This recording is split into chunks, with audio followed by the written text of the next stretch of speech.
नमस्कार, मैं हूं आपके साथ विभा उपाध्याय और आप सभी दर्शकों का अन्नदाता कार्यक्रम में स्वागत करती हूं। हमारे देश का किसान जन का पोषक है, वो श्रम का देवता है, अन्नदाता है।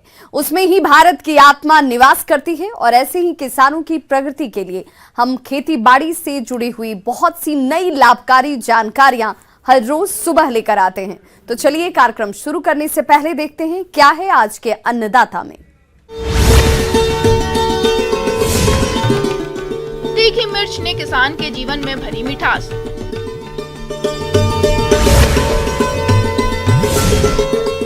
जरबेरा फूलों की खेती करके कमाए अधिक मुनाफा।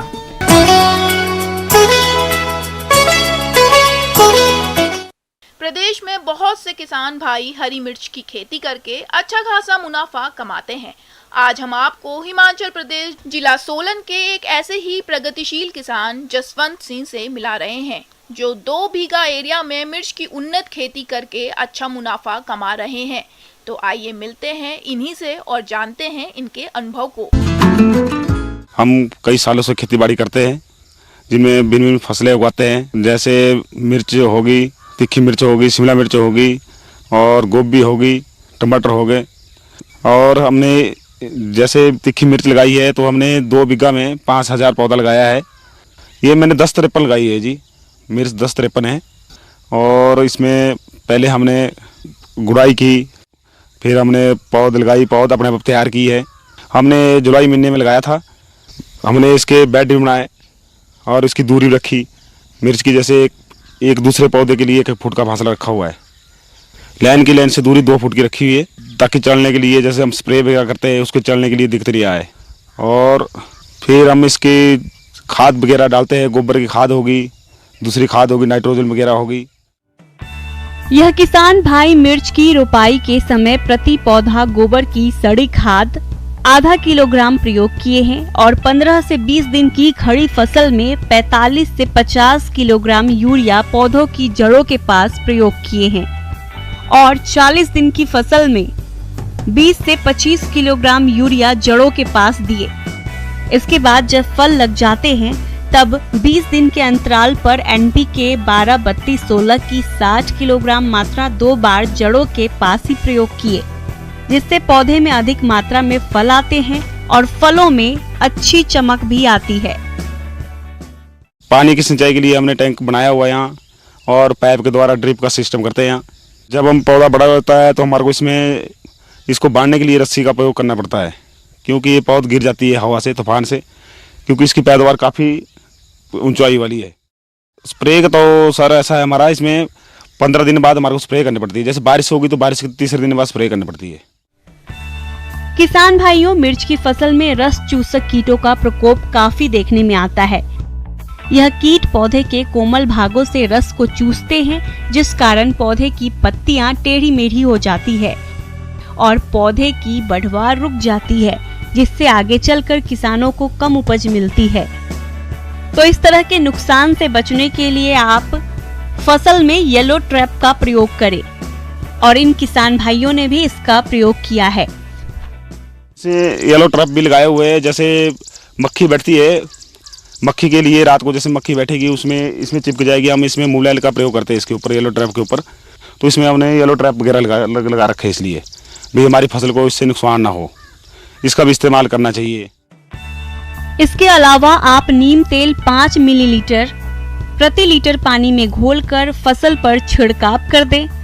और यदि आपकी मिर्च की फसल में रस चूसक कीटों का प्रकोप अधिक देखने में आता है, तो आप इन कीटों के रासायनिक नियंत्रण के लिए इमिडाक्लोप्रिड दवा की 1 मिलीलीटर मात्रा को प्रति 3 लीटर पानी में घोलकर फसल पर छिड़काव कर दें, जिससे आप इन रस चूसक कीटों पर आसानी से नियंत्रण पा लेंगे। और अभी इसके काफ़ी अच्छी चल रही है। थोड़ी बारिश के कारण थोड़ा सा इस बार नहीं इतना फसल, फिर भी अच्छा है। ये हमारी 4 महीने की फसल है। जैसे अभी मैंने 2 तुड़ान की है इसके, जिसमें से मैंने 25 क्रेट निकाल दी इसकी। जैसे हम इसको बेचने के लिए अपने यहाँ नज़दीक हमारे ये पड़ता है, चंडीगढ़ है, लुधियाना है, बद्दी वगैरह है, यहाँ ले जाते हैं। जैसे इसकी आजकल चला हुआ रेट प्रति किलो 40 से 50 रुपये मिल जाता है हमारे को। तो मंडी के भाव के अनुसार तो अभी हमारी लागत कम से कम 15,000 रुपये की आई है, पर अभी तक 20-25 उड़ाना और हो गए इस मिर्च के, तो कम से कम 500 क्रेट के लगभग हो जाएगा, जिसमें से मेरा खर्चा होगा 50-60 हज़ार रुपये और मेरे को कम से कम 2 लाख रुपए का मुनाफा मिल जाएगा। किसान भाइयों, अभी तक आपने खेती से जुड़ी हुई कुछ उपयोगी जानकारियां देखी। अब लेते हैं एक छोटा सा ब्रेक, जल्द लौटेंगे और कार्यक्रम में आगे भी है खेती बाड़ी से जुड़ी हुई महत्वपूर्ण जानकारियां, तो बने रहिए हमारे साथ।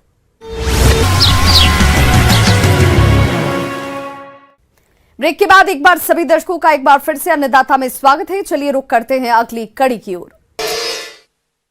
जो किसान पारंपरिक खेती से हटकर कुछ नया करना चाहते हैं, वे जरबेरा की फूल की खेती करके बेहतर मुनाफा कमा सकते हैं, क्योंकि जरबेरा फूलों की मांग भी बाजार में काफी अच्छी है। और जिन किसानों ने जरबेरा की फसल लगा रखी है, तो वे किसान इस फसल से अधिक फूलों का उत्पादन लेने के लिए कौन कौन से कार्यों को करें, इस बारे में जानकारी दे रहे हैं विषय विशेषज्ञ डॉक्टर AK सिंह। किसान भाइयों, वर्तमान में जरबेरा की जो फसल है पॉली हाउस में लगाई गई है, ऐसे में हमें इसका रख रखाव करना भी बहुत ज़रूरी रहता है, क्योंकि एक ज़्यादा इन्वेस्टमेंट हमारी लागत वाली फसल होती है। तो जिन पॉली हाउसों में किसान भाइयों जहाँ से हमारी क्षतिग्रस्त हुई हो, जहाँ पे टूट फूट है, ऐसी जगह पे हमें मरम्मत का कार्य भी करना बहुत आवश्यक होता है। दूसरी जो सबसे ज़्यादा ध्यान देने योग्य बात है किसान भाइयों की, जहाँ हमारे पॉली हाउस में जरबेरा की खेती की जाती है, वहाँ पे हमें कम से कम लोगों का प्रवेश हो, क्योंकि ज़्यादा लोगों के प्रवेश से रोग बीमारी होने का खतरा बहुत ज़्यादा रहता है। किसान भाइयों, पॉली हाउस में जहाँ जरबेरा हम लगाते हैं, वैसे तो ड्रिप के माध्यम से सिंचाई की जाती है, लेकिन कई जगह हमारा पानी जो नालियों में भी जाता है, तो उससे खरपतवार की समस्या आती है। तो ऐसी अवस्था में किसान भाइयों हमें खरपतवार नाशी का उपयोग नहीं करना चाहिए। ज़्यादातर हमें निदाई गुड़ाई करना चाहिए। निदाई गुड़ाई के माध्यम से खरपतवारों को पॉली हाउस से अलग करना अत्यंत आवश्यक रहता है, ताकि हमारी जो फसल है वो सुरक्षित रहे, क्योंकि ये जो हमारे खरपतवार हैं ये कीटों को होस्ट प्लांट के रूप में रहते हैं। अगर हम जितनी साफ सफाई पॉली हाउस के अंदर रखते हैं, उतनी ज़्यादा हमारी फसल सुरक्षित रहेगी कीट और बीमारियों से। दूसरी जो सबसे महत्वपूर्ण बात है कि पॉली हाउस के अंदर जो हम जरबेरा की खेती करते हैं, उसमें ड्रिप के माध्यम से सिंचाई की जाती है। किसान भाइयों, जरबेरा रोपाई के 3 सप्ताह बाद टपक सिंचाई विधि को अपनाना उचित होता है। टपक विधि से सिंचाई के लिए 4 से 5 लीटर पानी प्रतिदिन प्रति वर्ग मीटर की आवश्यकता होती है। इस तकनीक से सिंचाई करने पर 500 से 700 मिलीलीटर पानी प्रति पौधा प्रतिदिन प्राप्त होता है। पानी की मात्रा मौसम और भूमि के प्रकार पर निर्भर करती है। पौधों को पानी हमेशा दिन में 12 बजे से पहले ही देना चाहिए। सबसे महत्वपूर्ण बात है कि जब हम पॉली हाउस में जरबेरा की खेती करते हैं, तो हमें पौधों में पोषक तत्व भी देना बहुत आवश्यक होता है।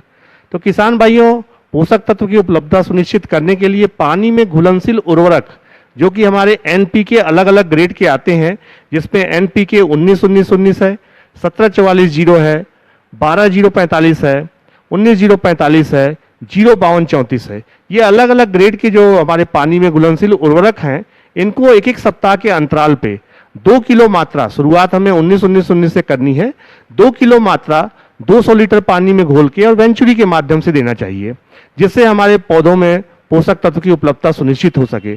क्योंकि जब तक हम पोषक तत्वों की उपलब्धता सुनिश्चित नहीं करेंगे, हमारी फसल की पैदावार फूलों की अच्छी नहीं होगी। जरबेरा की बहुत ही ज़्यादा मांग रहती है, तो सूक्ष्म पोषक तत्वों की कमी से हमारे पौधों में उसके लक्षण परिलक्षित होते हैं। ऐसी अवस्था में किसान भाइयों, हमें जो हमारे बाजार में सूक्ष्म पोषक तत्व मिक्सचर आ रहे हैं, calcium, magnesium, iron, boron, zinc के ये मिक्सचर जो आते हैं सूक्ष्म पोषक तत्वों के मिश्रण, इनका हमें अगर पर्णी छिड़काव कर रहे हैं तो 5 ग्राम प्रति लीटर पानी की दर से, यानी 75 ग्राम 15 लीटर पानी में घोल के छिड़काव करना अत्यंत आवश्यक है। और अगर हम ड्रिप के माध्यम से दे रहे हैं तो 1 से 1.5 किलो मात्रा 200 लीटर पानी में घोल के हमें ड्रिप के माध्यम से देना चाहिए, ताकि हमारी फसल सुरक्षित रहे और पोषक तत्वों की कमी के किसी प्रकार के लक्षण परिलक्षित न हो पाए। जरबेरा की फसल में पौध सुरक्षा उपायों पर विशेष ध्यान देने की आवश्यकता होती है, क्योंकि जरबेरा में मुख्य रूप से सफेद मक्खी, माहू, माइट, थ्रिप्स, लाल मकड़ी और पत्ती काटने वाले हानिकारक कीटों का प्रकोप होता है, जो फसल और फूलों को काफी नुकसान पहुंचाते हैं, जिसके कारण फूल उत्पादक को अधिक नुकसान उठाना पड़ता है। किसान भाइयों, जरबेरा की फसल में पौध प्रबंधन करना भी अत्यंत आवश्यक है। जैसा कि हम लोग देखते हैं कि जो हमारे पॉली हाउस की फसल है, उसमें रस चूसक कीटों का प्रकोप कई बार हो जाता है। सफ़ेद मक्खी जो हमारे रस चूसक कीट है, फुदका है, हरा फुदका है, जैसिड्स है, एफिड्स है, इनके प्रकोप से हमारी फसल को नुकसान होता है, क्योंकि ये रस चूसते हैं और पौधों के फूलों को कमजोर करते हैं।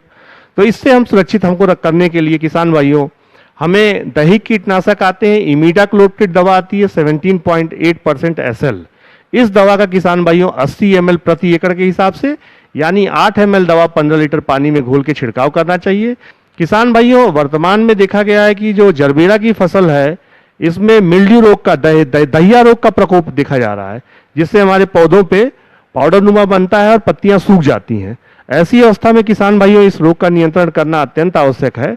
तो दहिया रोग के नियंत्रण के लिए किसान भाइयों सल्फेक्स दवा आती है, सल्फेक्स 80% WP वेटेबल पाउडर 2.5 से 3 ग्राम प्रति लीटर पानी की दर से, यानी 15 लीटर पानी में 40 से 45 ग्राम इसको हमें घोल के छिड़काव करना चाहिए। किसान भाइयों, तो मेरे द्वारा जो भी आपको जानकारी प्रदान की जा रही है उसको आप निश्चित अपने जरबेरा की खेती में अपनाएं। अधिक जानकारी के लिए आप मेरे मोबाइल नंबर 9981828648 पर संपर्क कर सकते हैं। धन्यवाद। आगे और भी हैं खेती बाड़ी से जुड़ी हुई बहुत सी रोचक जानकारियां, पर यहां रुकेंगे एक छोटे से ब्रेक के लिए, जल्द हाजिर होते हैं। ब्रेक के बाद एक बार फिर से आप सभी दर्शकों का अन्नदाता कार्यक्रम में स्वागत है। बढ़ते हैं अपनी अगली प्रस्तुति की ओर।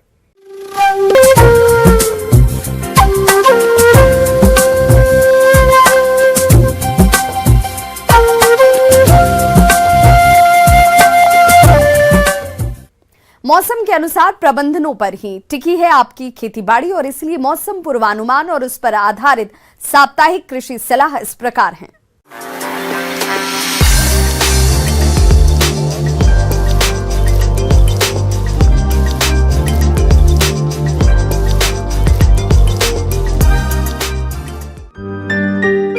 ग्रामीण कृषि मौसम सेवा, भारत मौसम विज्ञान विभाग, जिला कृषि मौसम इकाई, कृषि विज्ञान केंद्र संगरिया द्वारा भेजे गए मौसम पूर्वानुमान रिपोर्ट के आधार पर जिला हनुमानगढ़ और इससे लगे जिलों के किसान भाइयों को सलाह दी जाती है कि आने वाले 3 दिनों में अधिकतर हिस्सों में मुख्यतः शुष्क मौसम रहने की संभावना है।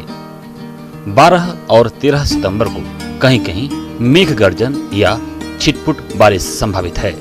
आगामी 3 दिनों के दौरान अधिकतम तापमान 37 से 38 डिग्री सेल्सियस और न्यूनतम तापमान 22 से 25 डिग्री सेल्सियस रहने का अनुमान है। सापेक्षिक आर्द्रता 28 से 56% हो सकती है। हवा की औसत गति 9 से 13 किलोमीटर प्रति घंटे की रफ्तार से चलेगी। ऐसे में इन क्षेत्रों के किसान भाइयों को सलाह दी जाती है कि 2 किलोग्राम गुड़ को 200 लीटर पानी वाले प्लास्टिक के ड्रम में मिलाएं। अब 1 बोतल बीटी कपास की फसल में 1 किलोग्राम मैग्नीशियम सल्फेट, 9.6% बोरोन 100 ग्राम और 1.5 किलोग्राम पोटेशियम नाइट्रेट को 100 लीटर पानी में घोलकर स्प्रे करें। बीटी कपास की फसल में पेरा विल्ट के लक्षण दिखाई देने पर तुरंत 1 ग्राम कोबाल्ट क्लोराइड को 100 लीटर पानी में घोलकर छिड़काव करें। धान की फसल में इस समय कल्ले निकलने और वानस्पतिक वृद्धि की स्थिति में है, अतः फसल में कीटों की निगरानी करते रहें। तना छेदक कीट की रोकथाम के लिए फेरोमोन ट्रैप 3 से 4 प्रति एकड़ की दर से लगाएं। धान की फसल में पत्ती मोड़क इल्ली या सुंडी के नियंत्रण के लिए क्लोरांट्रानिलिप्रोल 18.5 SC की 144 मिलीलीटर मात्रा या कार्टाप हाइड्रोक्लोराइड 18 किलोग्राम मात्रा प्रति हेक्टेयर की दर से उपयोग करें। उपयोग के पश्चात सिंचाई करें और खेत में 2 से 3 दिनों तक पानी खड़ा रखें। धान की फसल में यदि पौधों का रंग पीला पड़ रहा हो और पौधों की ऊपरी पत्तियां पीली और नीचे की हरी हो तो इसके लिए जिंक सल्फेट 21% की 6 किलोग्राम मात्रा प्रति हेक्टेयर की दर से 300 लीटर पानी में घोल बनाकर स्प्रे करें। मूंगफली की खड़ी फसल में दीमक और सफेद लट के नियंत्रण के लिए क्लोरोपाइरिफास 20 इसी दवा की 600 मिलीलीटर मात्रा प्रति बीघा की दर से सिंचाई के पानी के साथ प्रयोग करें। मूंग की फसल में फली छेदक का प्रकोप दिखाई देने पर रोकथाम के लिए स्पाइनेटोरम 11.7 SC की 430 मिलीलीटर मात्रा प्रति हेक्टेयर की दर से छिड़काव करें।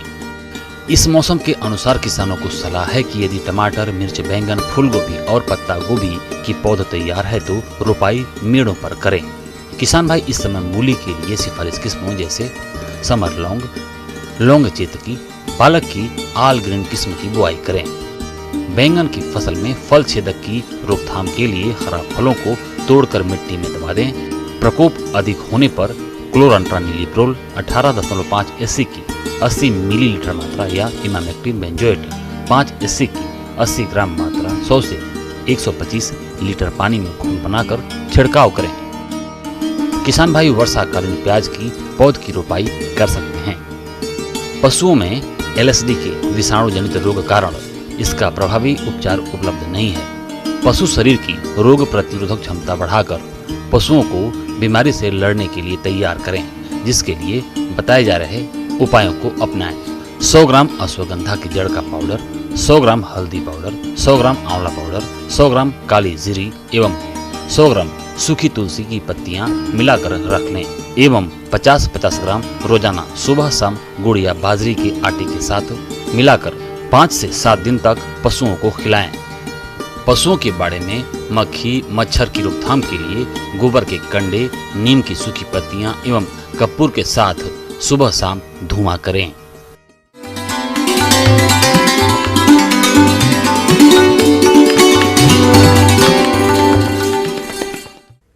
अन्नदाता हेल्पलाइन निःशुल्क फोन संपर्क सेवा के माध्यम से आपके द्वारा पूछे गए प्रश्नों में से एक या दो महत्वपूर्ण प्रश्न को हम अपने कार्यक्रम में शामिल करते हैं और इसी के तहत आज किसान का सवाल और उनका जवाब इस प्रकार से है। अन्नदाता निःशुल्क फोन संपर्क सेवा के माध्यम से पूछे गए प्रश्नों में से आज हमने जिस प्रश्न को कार्यक्रम में शामिल किया है उसे पूछा है ग्राम यादेसर, जिला बीकानेर के कृषक नैना राम ने।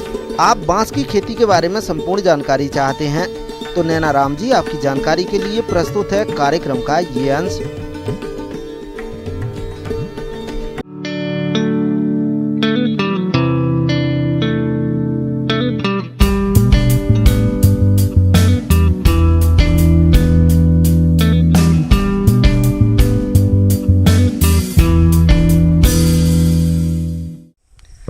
नमस्कार। इस अन्नदाता प्रोग्राम में आपका हार्दिक स्वागत करता हूं मैं। आज हम जानेंगे कि बांस की खेती कैसे की जाती है, कुछ ऐसे उन्नत प्रजातियों की पहचान करना जिसको लगा करके हम कॉमर्शियल स्केल पे या व्यावसायिक स्तर पे ज़्यादा से ज़्यादा बांस उगा सकते हैं और ज़्यादा से ज़्यादा लाभ ले सकते हैं। तो सर, प्रथम आपको जो है बांस की उन्नत प्रजाति जो होती है उसकी पहचान करनी होती है। तो बैम्बूसा बैम्बूज और डेंड्रोकैलमस स्ट्रिक्टा, तो ये 2-3 प्रजातियां बहुतायत में लगभग पूरे भारत में मिलती है। बांस की खेती सदाबहार पौधे के रूप में की जाती है। यह घास प्रजाति का पौधा होता है जो कि सबसे अधिक तेजी से बढ़ने वाला पौधा भी कहलाता है। बांस की कुछ किस्में ऐसी हैं जिसके पौधे एक दिन में ही तकरीबन 90 सेंटीमीटर तक बढ़ जाते हैं। सामान्य तौर पर बांस की अनेकों किस्में हैं, जिनमें बम्बूसा बालकोआ, बम्बूसा तुलदा, बम्बूसा वल्गरिस, बम्बूसा नूतन, बम्बूसा पलीडा इत्यादि प्रमुख है। इसके अलावा आप देखेंगे हम लोगों ने कुछ ऐसी प्रजातियों को नॉर्थ ईस्ट इंडिया से कलेक्ट किए हैं। ये देखेंगे जैसे कि आप लोग बैम्बूसा वेमिन है, थायरोस्टेचिस और ये गौडा अंगस्टिफोलिया है और इस तरह से अनेक प्रजातियाँ करके जन्मपंजीयन बैंक बनाया गया है। और इसके बाद फिर कुछ प्रजाति जो कि अच्छी चलती हैं, जिनका ग्रोथ या विकास बड़ा अच्छा होता है, ऐसे प्रजातियों को चिन्हित किया जाता है कॉमर्शियल स्केल या व्यावसायिक स्तर के उत्पादन के लिए। तो अब नर्सरी के बारे में थोड़ा चर्चा करना चाहूँगा। ये बांस जो है हालांकि पूरे भारत में से पाया जाता है, लेकिन इसके अच्छे उपज लेने के लिए, अच्छी उपज लेने के लिए इसको जो है दोमट मिट्टी जो है, दोमट थोड़ा बलुआ मिट्टी जो है वो बहुत उपयुक्त होता है। वैसे तो किसी भी प्रकार की मिट्टी में बांस की खेती की जा सकती है, लेकिन रेतीली दोमट मिट्टी में बांस के पौधे अधिक तेजी से विकसित होते हैं। इसकी खेती में भूमि 4.5 से 6 pH मान वाली होनी चाहिए। केंद्र सरकार द्वारा चलाई जा रही राष्ट्रीय बांस मिशन में किसानों को बांस की खेती करने पर सब्सिडी भी प्रदान की जा रही है। बांस की कटाई पर सरकार फॉरेस्ट एक्ट का कानून भी नहीं लगाती है।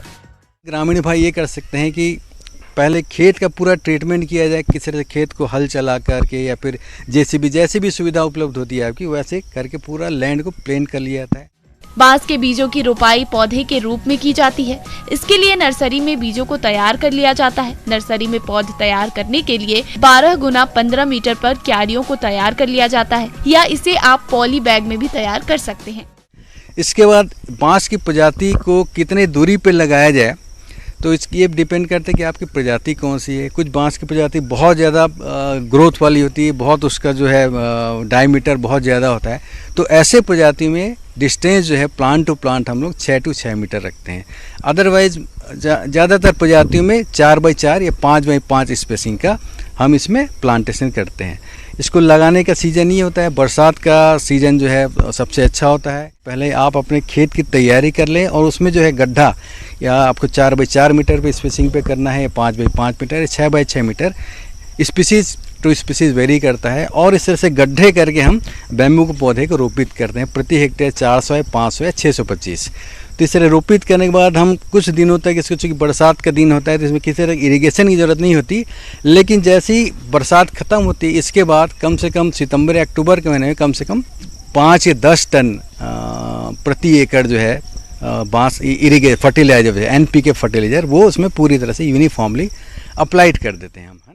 बांस के पौधों को अधिक सिंचाई की आवश्यकता नहीं होती है। इसके पौधों को केवल आरंभ में ही नमी की आवश्यकता होती है।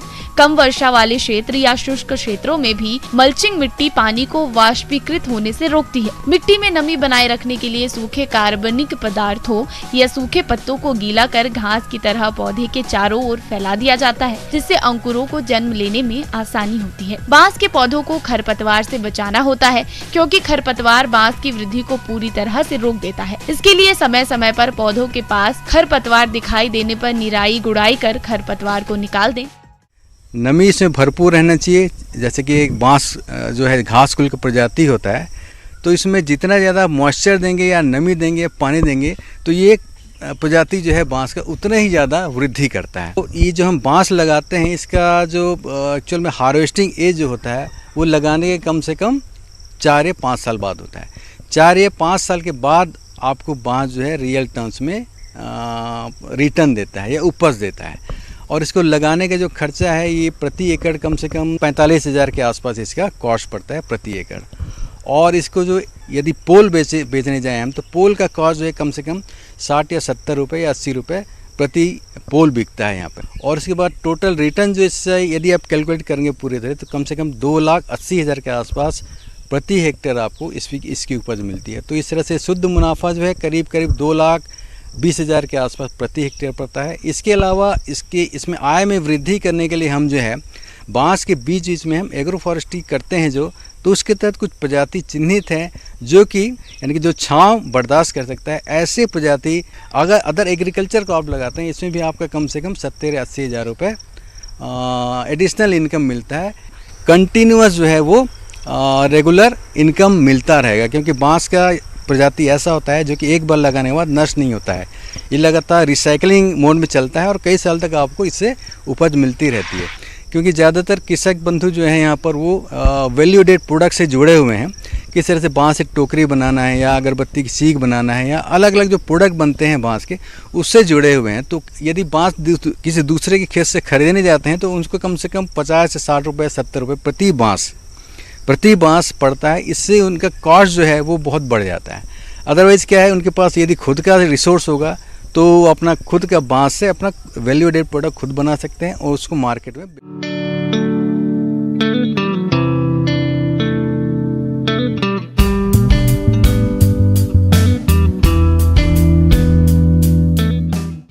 किसान भाइयों, अन्नदाता आपकी सेवा के लिए संकल्परत है। कृषि संबंधित समस्या और सुझावों के लिए आप हमें इस पते पर संपर्क कर सकते हैं। प्रोड्यूसर अन्नदाता, news 18 Rajasthan, Ramoji film city, Hyderabad 501512। साथ ही आप हमें ईमेल भी कर सकते हैं। हमारा ईमेल है p18annadaata@nw18.com। इसके अतिरिक्त आप हमें निःशुल्क हेल्पलाइन नंबर 1800889216 पर सोमवार से शनिवार सुबह 10 बजे से शाम 4 बजे के बीच संपर्क भी कर सकते हैं। किसान भाइयों, अब समय हो रहा है आपसे विदा लेने का, तो हमारी अन्नदाता टीम को दीजिए इजाजत। कल फिर से होगी आपसे मुलाकात कृषि संबंधित कुछ और महत्वपूर्ण जानकारियों के साथ। नमस्कार।